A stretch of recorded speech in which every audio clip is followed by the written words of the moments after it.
So retention and growth. If I went around and asked everybody, how many people work for small companies first? How many are small companies? Okay. How many large companies? How many non-working people? Or would like to not be working? Okay. That's okay. That's okay. If I went in the customer, I do this usually if I go in, I say, how much of your budget, how much money are you spending on retaining customers?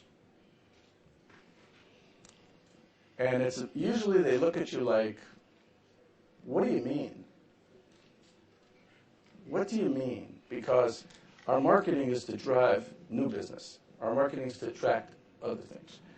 And one of the simplest things you can do when it's difficult getting new business is to ensure that you don't lose a customer. Because most studies show that it costs you 5 times more to get a new customer than to keep a customer. So if you're trying to control your marketing budget, you're trying to control your costs, it's much more cost effective to retain a customer. Okay? And the ultimate objective of the strategy is to attract them, satisfy them, and retain them. And I find most of the time when I talk to customers and I talk to clients that retention is not in their thought process. Now, cell phone companies want to retain you? How many have contracts with a cell phone company? Right? They love those contracts. Right? They'll give you the phone. Almost give you the phone for the contract, right? Penalty to get out of the contract. When your contract comes up, they'll give you another phone because they understand the value of retaining customers.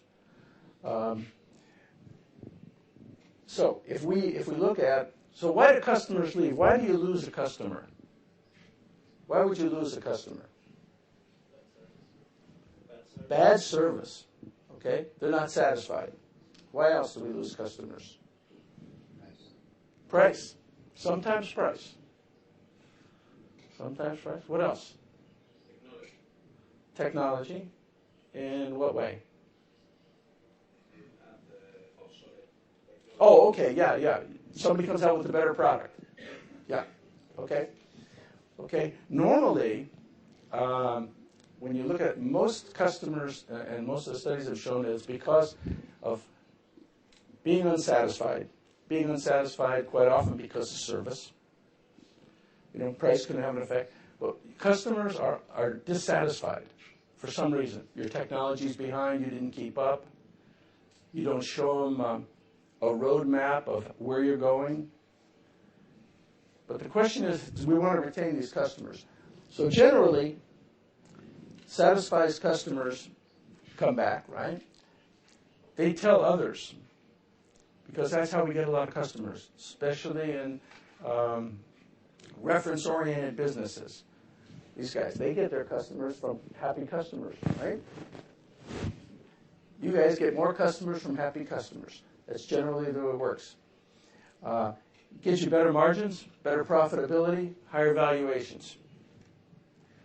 Dissatisfied customers, on the other hand, normally don't speak up. I'll show you some statistics. Unhappy people generally don't speak up. They just leave. Okay? And the other thing is, they'll tell generally 8 to 10 people that they're dissatisfied. They're much more vocal than happy people. Happy people say, it's happy. It's a good place, it's fine. Dissatisfied people magnify the number of other people that hear about it. And actually today with technology, that's not healthy. It's doubly unhealthy now. One dissatisfied customer gets on and says something on your forum or your website or your blog, how many thousands of people see it?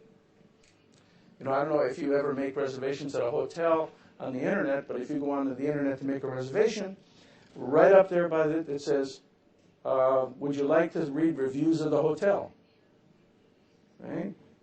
A bad review takes a lot of problems away. You're not very busy. So, generally dissatisfied customers, statistics show if you have 100 dissatisfied customers, actually only 4 will complain. Actually, only 4 will complain to you. And of those 4, you have an opportunity, if they complain, to retain 75% of them.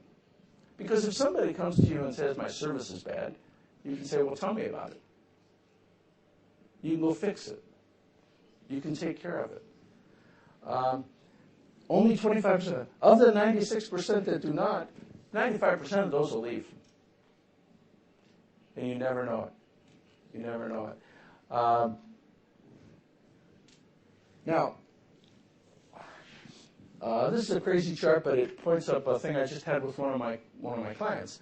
I have a client in Seattle, and he's trying to grow about 10%. His forecast is to grow about 10%. So my question was, how many customers are leaving out the back door? You know, you're getting new customers, but of your clients, how many are leaving? And he didn't have an answer. Really didn't have an answer. So we did a study, and we found out that they were losing about 15% of their customers, people that were customers for ongoing business, 15% a year they were losing because of bad service, dissatisfied customers. Well, if you want to grow 10%, you're losing 15%. Yeah. Tell me something. You're saying that do not complain customer that is satisfied. How can you retain a non-satisfied? In the previous graph, you were saying that the satisfied customers that didn't complain, 5% were retained. How does that happen? Yeah, some people just really don't. It's not worth the grief to change. Yeah, just by chance, they're too lazy. It's more grief to have to go through. It depends on your business, but like if you have a cell phone, like I have a cell phone with a Sprint, I'm not really happy with them. It works everywhere but in my house. Okay, my contract comes up in April. Okay, I know exactly when it comes up, but I've had them for a long time. I mean, if I was really unhappy, I'd get rid of them now. And if it gets a little better between now and then, I might stay. I'm not ecstatic, but so my overall objective is trying to retain customers costs less, is easier because they're usually easier to talk to. It's easier to talk to a current customer. You pick up the phone, they take the call, right?